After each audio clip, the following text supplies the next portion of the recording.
Right now at 11, two storm systems are brewing in the tropics, and Eyewitness News is tracking their uncertain path. FEMA has convened emergency officials in North Carolina as those two systems continue to grow in the Atlantic. And tonight, residents on the East Coast told to stay weather alert in the days ahead. What is certain tonight? The increasing chance for rain around here. The first alert predictor showing widespread rain tomorrow evening to kick off the weekend. And some of you had a quick drenching this evening. This is Benson, where the quick-moving storm dumped rain on the Mule Days Festival, causing some flash flooding there in Johnston County. The festival was cut short, but it will return tomorrow.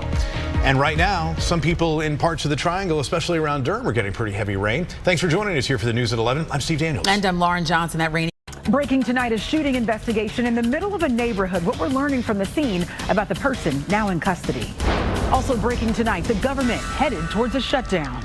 Republicans are plunging America into a shutdown. Democrats may have chosen to shut down the government tonight. The sticking points on how to fund the government and the impact we could see here at home. And homes along the Carolina coast falling right into the ocean. Don now tracking that tropical activity. Yeah, both systems are finally moving away. And as they move out of here, we've got some cooler weather moving in. And we'll have an update on the state of Wake County. The state of Wake County is as good as it gets. The successes county leaders are highlighting and the challenges a booming population continues to present. Eyewitness News is 30 seconds away. And right now at 11, the Labor Day weekend travel rush is on. You're looking live at I-40 across the Triangle as thousands of people hit the road for the holiday weekend. And we also have an eye on RDU Airport because the TSA is expected to screen the most passengers for the Labor Day weekend in 15 years. Tonight, we're hearing from some of the more than 17 million people taking to the skies for the holiday. Just a little bit of turbulence once we got closer to the hill, but it was all good, safe. I'm happy for everyone that's allowed to keep their shoes on the dirty airport floors. It was pretty good today. Didn't take me about an hour and a half to get here. Many of those people, though, are having some travel headaches at RDU tonight. 80 flights delayed, 4 flights canceled, but they get to keep their shoes on. That's right. Thanks for joining us here for the News at 11. I'm Steve Daniels. On the dirty airport floor. And I'm Lauren Johnson. We know the weather is on the top of mind for so many people, so let's get straight over to our chief meteorologist, Don Schwinneker, with your holiday forecast, and he's got his shoes on. I do, absolutely. Right now at 11, the Outer Banks experiencing the impact of the first major hurricane of the season. This is video from Buxton where you can see these waves pounding ashore surrounding these homes on stilts, and this is just the beginning. Right now, Hurricane Erin churning slowly towards the East Coast, stirring up waves that have already forced dozens of beach rescues. A state of emergency is in effect for the state of North Carolina as we expect the brunt of Erin to bring life-threatening conditions to the Outer Banks. Large wave knocks you off your feet. It will take you out into the water and potentially out past that shore break. And if you get far enough into the trough, it can pull you out past the bar.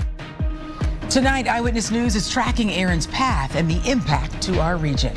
Thanks so much for joining us here for the News at 11. I'm Lauren Johnson. Hi, everyone. I'm Steve Daniels. The biggest waves from Erin will be hitting the Outer Banks tomorrow night into Thursday. And the Outer Banks will be getting unprecedented wave action for 24 hours straight. I want you to take a look at this. Erin will fortunately stay offshore, but close to its eye, waves measuring 28 feet high and above. That's the height of a 3-story building. You certainly don't want to be caught in a boat like that. Not at all. That's in addition to dangerous rip currents and storm surge expected to leave damage in its path. Don joining us now with the latest track of Erin. And breaking news is first at 11 tonight. A shooting on a college campus claims the life of conservative political activist and podcaster Charlie Kirk. He was shot and killed by a single bullet during a crowded event this afternoon at Utah Valley University. And the search for the gunman continues tonight there in Orem, Utah, about 45 minutes away from Salt Lake City. Thanks for joining us here for the News at 11. I'm Steve Daniels. Lauren is off tonight. Charlie Kirk was 31 years old and a married father of 2. The Utah governor calling it a political assassination. Right now, authorities continue searching for the person who pulled the trigger in that targeted shooting. Video. This news. Right now at 11, we're following breaking news. A person was rushed to the hospital after being shot in a Wake Forest neighborhood. Our breaking news crew on scene at Mill Dam Road. Police tell us they have a suspect in custody. The investigation into what led up to that shooting is now ongoing. Also breaking tonight, we are less than an hour away from a government shutdown. Lawmakers unable to agree on critical funding, which means when the clock strikes midnight, government agencies will shift into shutdown mode. Thanks so much for joining us here for the news at 11. I'm Lauren Johnson. Steve is off tonight. Proposals from both Democrats and Republicans to fund the government failed to pass the Senate today. Johnny Fernandez is live tonight on this big story from our ABC News Bureau in New York. And Johnny, the big question for most Americans tonight, what happens now? Thank you. The shutdown could impact thousands of people here in our state, North Carolina, according to our news gathering partners at the News and Observer. Following some breaking news unfolding in Durham right now, a drive-by shooting has targeted a car with a woman and two of her children inside. Our breaking news crew on the scene moments after it happened, and we saw that family there in that embrace. We saw what looked like the father of that family showing up and embracing the woman and the two kids. After that drive-by shooting, the woman in the car says someone just came up in another car and started firing. Our breaking news crew on the scene counting 21 evidence markers there on the ground, indicating at least 21 shots were fired. Bianca Holman joins us live on the scene there at East Pettigrew Street and Briggs Avenue. This is basically a half block north of the Durham Freeway, just outside downtown Durham.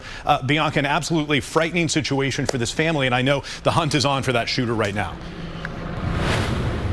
Back to you. Yeah. All right, Bianca, if you get a description of that car involved in the drive-by shooting or any other clues that we can pass along to our viewers in that search for the shooter, let us know. We'll see you again soon from the scene of the breaking news. And this shots fired investigation unfolding in Durham comes 24 hours after a man and woman were shot inside this SUV in southern Durham. We were overhead with Chopper 11 covering this as breaking news this time yesterday. Fayetteville Road and Larchwood Drive, right outside that church right there. This is just south of Cornwallis Road, and we're checking in with the DPD for the condition of that man and woman shot in that SUV and if they have any new lead on the shooter in that case. Barbara. News. Tonight, new calls for a safer Durham after two occupied cars were hit by gunfire 24 hours apart. The latest incident happened this afternoon when an SUV with a woman and two children inside was hit in a drive-by shooting. Residents tell Eyewitness News tonight they're concerned about gun violence and they're feeling uneasy tonight. You know, bullets don't have a name. It makes me feel really scared and anxious. Hi, everyone. Thanks for joining us here for Eyewitness News at 11. I'm Steve Daniels. Lauren is off tonight. We have this new video we want to show you from yesterday's shooting in southern Durham, right off Fayetteville Road. And you can see the moment here first responders arrived on the scene and they found a woman and a man hurt inside that Honda Pilot SUV. The man is now fighting for his life. Bianca Holman is following these two shootings. She is live now at DPD headquarters. Bianca, there's no word from investigators there exactly who they're looking for in either case.